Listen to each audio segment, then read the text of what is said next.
Здравствуйте, дорогие читатели! Рада вас видеть снова в нашем видеопроекте «Письменник и книга». Мы продолжаем знакомить вас с белорусскими авторами и их творчеством с другого ракурса – жизненного, эмоционального и немного философского. Сегодня у нас в гостях белорусский поэт, эссеист, литературовед, литературный критик, переводчик, публицист Дмитрий Николаевич Родиончик. Дмитрий Николаевич, здравствуйте. Здравствуйте. Мы очень рады вас видеть у нас в гостях сегодня. Взаимно. Совсем скоро 23 февраля. Очень важная дата для всех мужчин в нашей стране. Поэтому мы бы хотели поговорить с вами как с поэтом, с творческим человеком на такие более философские, скажем так, темы, связанные с этим праздником и литературой. Скажите, пожалуйста, мужество, отвага, сила, что вы вкладываете в эти понятия и как они находят отражение в вашем творчестве? Перечисленные вами понятия относятся к разряду вечных ценностей. Без мужества, без отваги и тому подобного невозможно представить человечество как нечто совершенное, состоящее из доброты, красоты, благородства, комфорта, гармонии, ну и так далее. Поэтому здесь говорить наверняка стоит лишь какими-то художественными строками, стихами о мужественности, о мужестве. Так называют монументы в Беларуси. И наверняка все это оправдано. Все это оправдано. Не хотелось бы затрагивать какие-то критические моменты, но я всегда выступал за традицию, за сохранность ее. Я убежденный традиционалист. Я выступаю и в своем творчестве, в своем публицистическом творчестве, я выступаю за то, чтобы мужчина оставался мужчиной, а женщина женщиной. Хорошо. Есть, скажем, такое выражение «сильная литература», «сильная книга». В чем, на ваш взгляд, заключается сила такая? Что можно назвать сильной книгой? Есть сила благодатная в созвучии слов живых. И наверняка это также вечный постулат, это аксиома. Без ощущения этой внутренней силы, энергетики, художественного слова и слова вообще мы также себя не сможем идентифицировать. Поэтому, тут уж вслед за классиками, вслед за светилами мировой философской мысли и мастерами мировой литературы, разговор об этом, конечно, должен быть дополнен какими-то цитатами, чтением художественных произведений. Современный мир подвергается испытанию на прочность с точки зрения обесценивания, девальвации общечеловеческих ценностей, категорий постоянных, о которых мы с вами уже сегодня говорили. И сила слова не исключение. Вот вы можете мне сейчас определенно сказать, что такое правда на сегодняшний день? Мир слов, информационное пространство состоят из плюрализма мнений, к которому нас всех хорошо приучили на волне демократических преобразований. В наш обиход прочно вошло такое понятие, как свобода слова. Мне же импонирует, и я бы с удовольствием также предложил такое понятие, как свобода правды. Сейчас по любому вопросу на любой предмет, на любую тему. У каждого из нас есть свое мнение. Уж спешим мы его озвучивать, делиться им или нет, это не так важно. Но вот понятие правды как раз таки переживает, на мой взгляд, не самые лучшие времена. Понятие правды, и это к вопросу о силе слов и сильной литературы. Вот мне кажется, конечно, есть, можно привести цитату из хорошо знакомого фильма, такое выражение, что сила в правде. А в чем правда? В силе ли она? На мой взгляд, правда в умении ее же правду ценить, задумываться, искать ее. Вот есть такая категория правдоискателей. Да? В кругу моих коллег, писателей, также правдоискатели присутствуют. Ношу ли я себя к правдоискателям? Какова здесь сильная сторона моего творчества? Не мне решать наверняка. Читателям моих книг, которых, к сожалению, очень и очень немного. Ну, мы надеемся, что все-таки будет больше, потому что вы замечательный человек, честно вам скажу. И последний вопрос, который я для вас сегодня подготовила. Какую книгу, возможно, из последних прочитанных, возможно, встреченных вами на пути вашего читательского, вы могли бы назвать сильной? И даже в какой-то степени посоветовать другим людям прочитать, большинству. Валерия, это очень сложный вопрос. Она может быть не одна. Она может быть не одна, их очень много. Я бы не рискнул какие-то делать рекомендации. Я могу поделиться, поделиться своими впечатлениями от того, что в моей жизни, вот какой эффект произвела та или иная книга из мной прочитанных. Ну, я бы назвал, конечно, вот у нас год 130-летия со дня рождения Максима Богдановича. Мне очень нравится публицистика Максима Богдановича, а именно его книга «Глыбы и слои».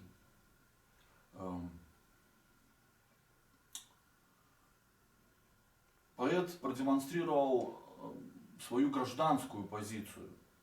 Он позиционирует себя не просто как романтик, как мыслитель, патриот, которым он предстает в своей лирике.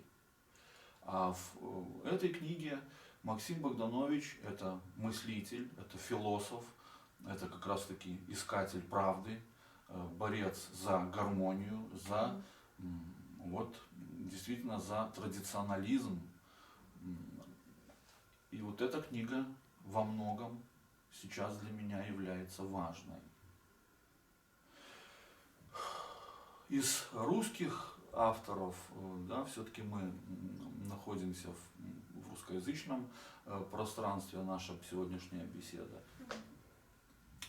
Я бы порекомендовал, ну даже не порекомендовал, а отметил для себя роман Владимира Набокова «Дар».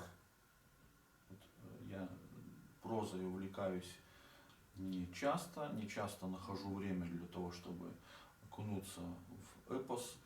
Но роман «Дар» – это во многом знаковая книга для меня, потому что она приоткрывает некоторые нюансы творческой лаборатории. Это жизнь человека в творчестве, в писательстве. Это самоанализ, это копание в себе, ну и некоторые вот такие нравственные аспекты человека, который пытается найти себя в литературном творчестве. Те проблемы внутреннего выбора, да, внутреннего противостояния человека мыслящего, пишущего с самим собой. Вот отображены как раз в сюжете этого очень яркого, такого философского, экзистенциального романа. Ну и, наверное, может быть, что-то из поэтических книг, хотя их очень и очень много, я не буду сейчас останавливаться, потому что разговор о поэзии может затянуться надолго. Да. Ну, может, выделить что-то одно, не получится все равно? Ну, наверное, вряд ли получится. Я не могу обойти стороной творчества наших родных гродненских авторов. Совсем недавно вышла книга моего друга, гродненского писателя Анатолия Панасевича, которая называется «Красные фразы». Я написал к ней предисловие, его можно прочитать на сайте на нашем официальном интернет-сайте. И это книга, сборник афоризмов, также очень яркая, неожиданная, нетривиальная. Сама жанровая форма афоризма не является новой для гродненских литераторов. Есть авторы, которые останавливаются на ней. Но Анатолий Владимирович Панасевич написал, на мой взгляд, свою лучшую книгу. И вот то, как он емко, лаконично, очень легковесно формулирует свои мысли на очень важные, очень серьезные темы. Это является примером для многих коллег, в том числе в какой-то степени и для меня. Хорошо. Спасибо за ваши рекомендации. И спасибо за нашу беседу. Хочу пригласить вас поделиться с нами своим творчеством. Спасибо вам за то, что эта беседа стала возможной.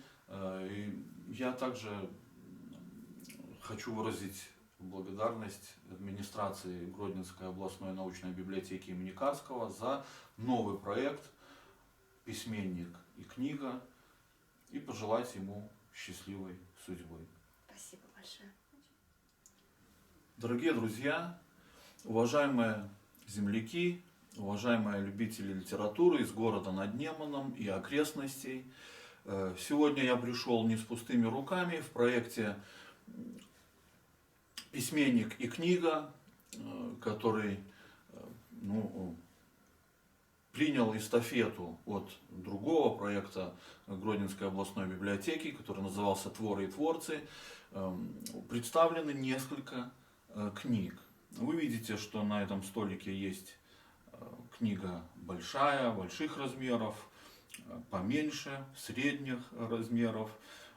Но я расскажу обо всех, остановлюсь кое на каких поподробнее. Вот большая книга, такая вот внушительных размеров. Это проект Национальной академии наук Беларуси. Уж не знаю, говорилось ли о ней в формате подобных встреч с литераторами, зафиксированными в видео вот, в форме. Но я хотел бы остановиться на ней поподробнее, потому что она действительно этого заслуживает. Академики Владимир Васильевич Гниломедов и Николай Владимирович Микулич приложили усилия для того, чтобы этот проект был реализован. Посвящен этот сборник «Поэзия русского слова» всем белорусским поэтам, пишущим на русском языке. Много было написано в периодике об этой книге. Кто следит за современной литературой Беларуси, наверняка уже успел и с этой книгой, и с материалами, посвященными ей, знакомиться. Мне же хочется сказать, что заслуживает уважения сам факт появления такой внушительной антологии, только потому уже хотя бы, что эта книга подчеркивает главный неоспоримый тезис, его подтверждает о том, что все живущие в Беларуси и пишущие по-русски люди являются белорусскими авторами современной белорусской литературы. Должны быть нивелированы какие-то условности, какие-то дифференциации. Мы все вместе делаем одно дело. А уж на каком языке мы это делаем, являясь белорусами, живя здесь, это наверняка значения не имеет. И вот возникновение этой антологии поэзии, поэзия русского слова, доказывает как раз тот факт, и недаром Национальная академия наук Беларуси, это более чем серьезная такая структура, взялась за издание этого проекта. Конечно, приятно оказаться среди людей, чье творчество включено в эту антологию. Кроме меня в нее вошли произведения и моих коллег по Союзу писателей Беларуси, моих коллег по Гродненскому областному отделению этой организации. И не только. Все более-менее известные, зрелые, всерьез заявившие о себе, проявившие себя на литературном поле, на информационном поле, гродненские поэты, пишущие по-русски, получили возможность представить свое творчество на страницах этой серьезной антологии. Итак, поэзия русского слова в 2 томах. Спрашивайте в магазинах и библиотеках. Книжки маленькие, которые лежат, также я их захватил сегодня с собой. Это очень интересный, заслуживающий внимания международный проект, который реализуется в городе Рязань, на родине Сергея Есенина. Видите, альманах, поэтический сборник, называется «На одном языке». Вот прошлогоднее издание, книжечка. И совсем недавно, буквально на днях, к нам в Гродно по почте прибыл вот самый свежий сборник. Это 6-я и 7-я части проекта, который реализуется в городе Рязань поэтессой Еленой Корнеевой. Проект международный, в нем со своей поэзией участвуют представители разных стран. Здесь и помимо белорусских авторов, конечно, авторы российские, а также Украина, Латвия, Литва, Армения, Азербайджан, Казахстан, Болгария, Румыния, Польша и многие другие страны. Почему он называется «На одном языке»? Здесь имеет место такой смысловой параллелизм. Во-первых, как вы понимаете, раз реализуется проект на территории Российской Федерации, то объединены авторы и вот языковым таким цензом. Значит, это русскоязычная поэзия. Поэзия, написанная по-русски. Представители других стран, ни России, ни Белоруссии, ни Украины, а, скажем, вот, например, Польши, Болгарии, пользуются услугами поэтического перевода. Да? Это поэзия, переведенная на русский язык. И второе значение вот, единого языка для всех авторов этого проекта — это то, что единым языком является язык поэзии. И в силу этого поэзия трансформируется просто из вида искусства в такое средство универсальной человеческой коммуникации. Поэтам легче понимать друг друга, обмениваться каким-то жизненным опытом, приоткрывать какие-то сокровенные странички своего мировоззрения. И, конечно, дорогого стоит, что такой проект существует, он живет, уже несколько выпусков, и каждом из этих выпусков, вот 6-й, 7-й, ранее есть 4-й, 5-й, в них присутствуют произведения поэтов из Гродно и Гродненской области. И в 6-м, и в 7-м есть также мои стихи. Хочу только добавить, что они тематические, каждый выпуск имеет заданную тему. 6-й выпуск был посвящен теме космоса, мироздания, а 7-й выпуск посвящен философской теме смысла жизни. Итак, город Рязань на одном языке, я бы сказал, Рязань-Гродно, да, потому что все-таки проект прибыл к нам оттуда, и мы продолжаем в нем участвовать. Уже есть тема, я не буду пока ее раскрывать. Мы начали работу над участием, вот наш творческий коллектив, коллектив поэтов Гродно и Гродненской области, начал работу над участием в следующем выпуске вот этого интересного международного проекта на одном языке. Я уверен, что в Гродненской областной библиотеке его можно будет найти, потому что мы намерены здесь приложить усилия для того, чтобы он не только здесь появился, но и, может быть, провести какое-то мероприятие, его презентацию. И вот о большой книге рассказал, о маленьких тоже. Книга средних размеров. Это моя книга, мой персональный сборник «Река безбрежная». В проекте «Творы и творцы», в котором я участвовал дважды, я рассказал о своих 2 предшествующих книгах. И вот в проекте «Письменники. Книга» я очень благодарен за то, что у меня появилась возможность рассказать о книге «Река безбрежная». «Река безбрежная» — это знаковая для меня книга в том плане, что это пик моей карьеры поэтической, если уместно говорить о карьере в литературном творчестве. Дело в том, что у нас в области проводится конкурс, наш главный областной литературный конкурс. Официально он именуется областной конкурс рукописей имени тетки Лоизы Пашкевич.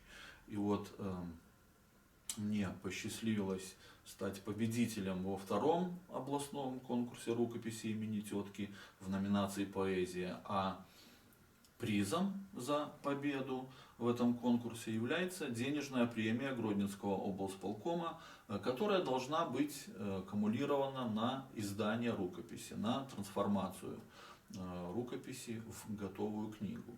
И победой в этом конкурсе я и обязан рождению этой книги. Значит, почему такое название получила моя 3-я книга стихов? Какой смысл вкладываю я в образ безбрежной реки? Для меня безбрежная река — это мысль, интеллект. Собственно, весь вот этот этап моего творчества посвящен культу интеллекта. Да? Я также отношу его к вечным ценностям и всячески отстаиваю свою позицию, в том числе и в форме своих каких-то мыслей, облеченных в поэтическую форму, лирическую форму.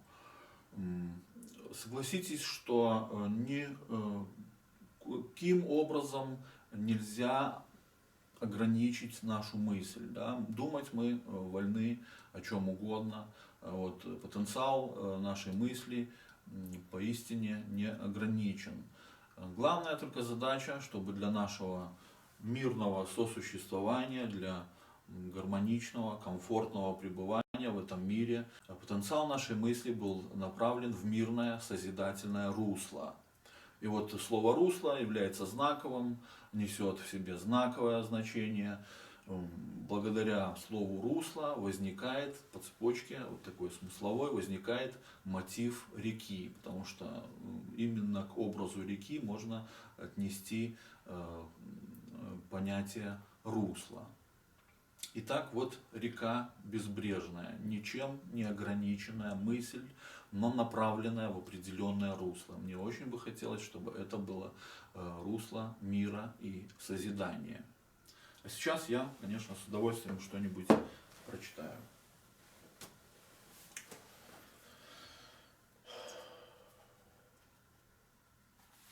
Творческий кризис.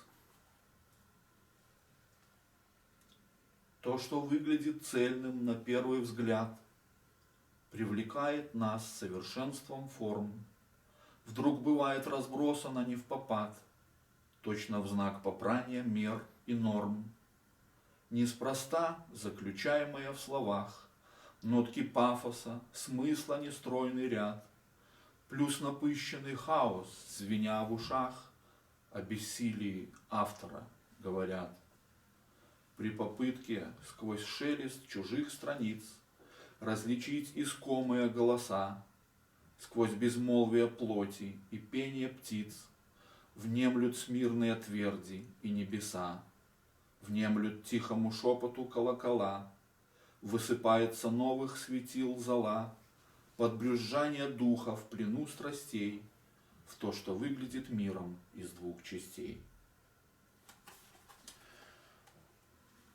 Творческий кризис, наверняка многие с ним знакомы, и я бы пожелал, чтобы знакомство с этим явлением, с этим периодом в творчестве встречалось на нашем пути как можно реже. Баллада о пустотах. Ничего ровным счетом не зная о них, но проникшись симпатией, с трепетом им посвящаю этот странный, никем и собою не понятый стих.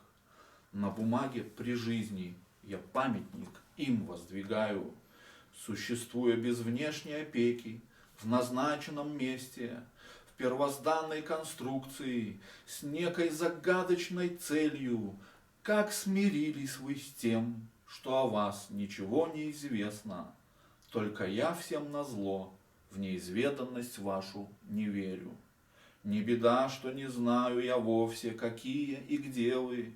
Неизвестность, как черная туча, спустилась над вами. Я ищу вас в своих полушариях справа и слева. Понимаю, найдясь, вы собою бы быть перестали, и тем самым себе и науке в угоду налгали, и, наверное, ложь, как всегда, стала объявью с годами.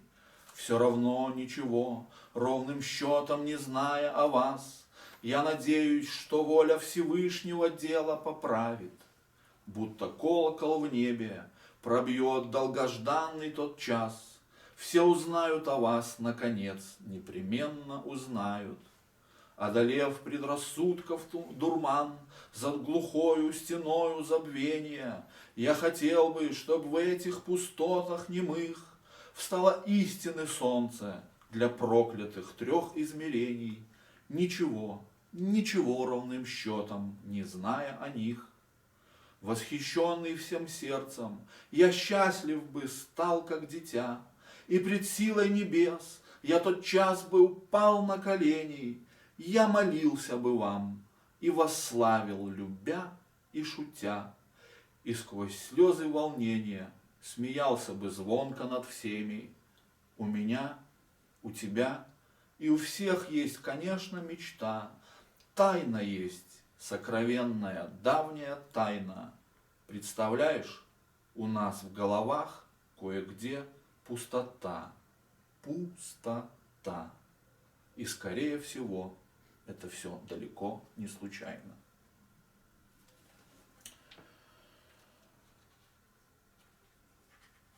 Следующее стихотворение называется «Канон». В молодости, когда я пел в рок-группе на эти строки написалась очень хорошая песня. Канон. В печали снов, в свечении звезд, в дыхании пыльных площадей ищи меня, лови меня, скорми меня душе своей. Я буду тверд, я буду сух и отвратителен на вкус, но невесом, как майский гром, и звонок, будто смех на слух. Лицом к тебе, а тенью в ночь, одной ногою на тот свет я повернусь, чтоб сгинуть прочь от скуки и от бездны лет. Из-за тоски, из-за нужды, из-за какой-то ерунды ищи меня, лови меня, зови меня туда, где ты. С печалью снов я обручен, свечением звезд я ослеплен, я, как одышка площадей, в погоне серых шумных дней. И пусть я жив, и пусть я мертв, и пусть нас не было и нет, проходит жизнь, храни ее от поражений и побед. Ну и что-нибудь более лирическое. Хочется быть тихим, хочется научиться читать тихо. Поэтому вот так еще. Ты не верь. Называется стихотворение. Ты не верь, хоть весел и устроен, что судьбы я баловень теперь. Я картонным сделался героем, ты сиянию глаз моих не верь. Мне вчера опять приснилось детство, шепотом к себе меня звало, как давно забытое наследство, вложенное кем-то под сукно. Остеплен сиянием витрины, я войду, швейцар откроет дверь. Меня ждут, для грусти нет причины. Я уверен, только ты не верь. Душно мне в стенах роскошных холлов, мне под сводами парадными тесно. От судьбы предательских уколов перестал томиться я давно. Я сбегу когда-нибудь, наверно, от интриг, где страстью обожжен, от постылой слабости душевной не живу, а лезу на рожон.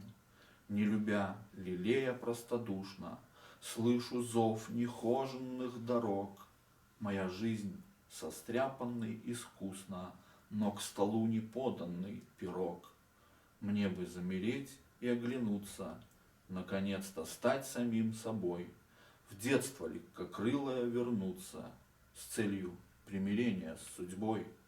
Мне бы сделать шаг навстречу чуду, ветер дальних странствий приручив, в никуда пролег из ниоткуда черно-белой радуги извив. Идем дальше. Из книги «Река безбрежная», 2015 год, стихотворение «Торные дороги». Мне больше нечего сказать, неумолимы жизни сроки, и ждут, и мучают опять судьбы жестокие уроки, где мир был розовым от счастья, где полыхал вчера рассвет. Уже меня сегодня нет, слепой я сыт по горло страстью, свела пучина бурных вод, на нет мой замков свод песчаный, тоска дремучая грызет незаживающие раны. Мне больше нечего сказать, встречаю сумрак на пороге, как вихри сквозь тишь и благодать взметнулись торные дороги. Там шум толпы и птичий гомон, пылают свечи у венца. Безродный кесарь коронован на путь без цели и конца.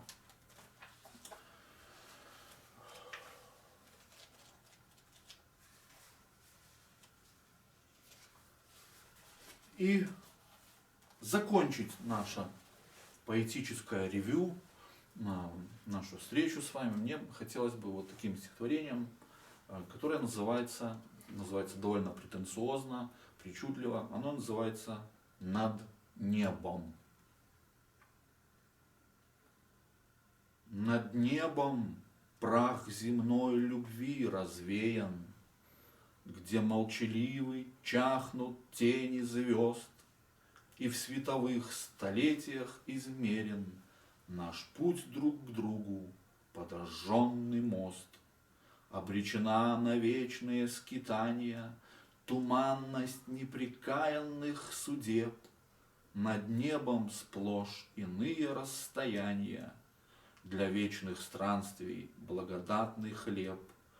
И все по горло сыты этим хлебом, экспресс-маршрутом, колыбель, погост.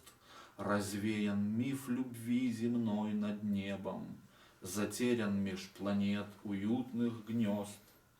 И спустим дух, порок растопчет души, звезда полынь испепелит тела, пока сладкоголосые кликуши вещают, что на лад пошли дела, и души к звездам льнут, склонив колени.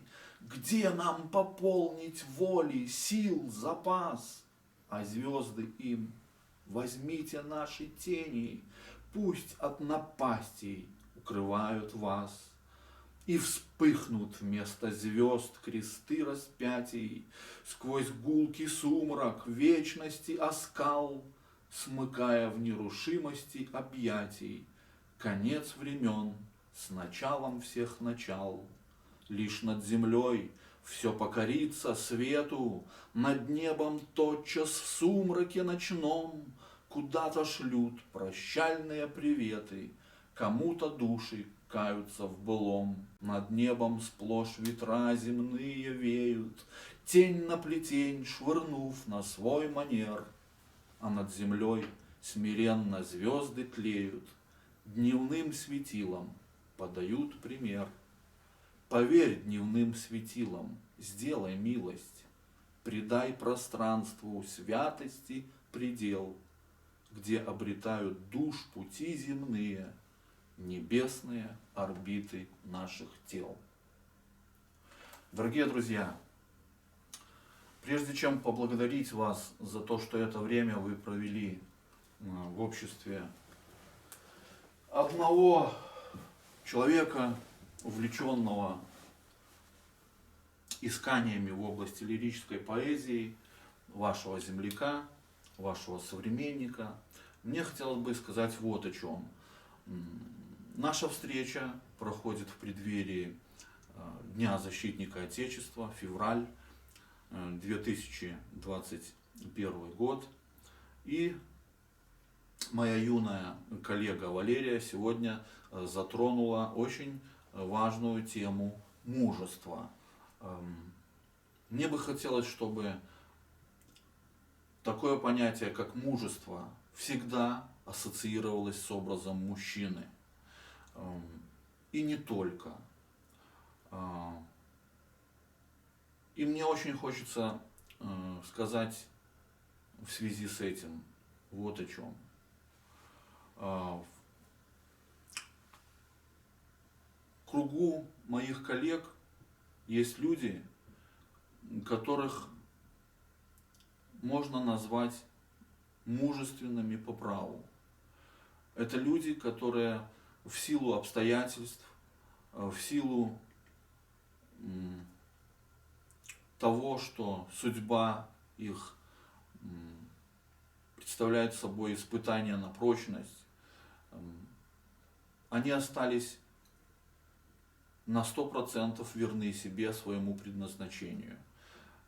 Они продолжают творить, продолжают писать, продолжают обогащать нашу культуру своим творчеством, своим художественным словом. Это люди, которые имеют инвалидность, серьезные проблемы со зрением. Это и молодая поэтесса Виктория Смолка, и, конечно, наши патриархи, ветераны, это Виктор Семенович Кудлачев и Виталий Константинович Родионов.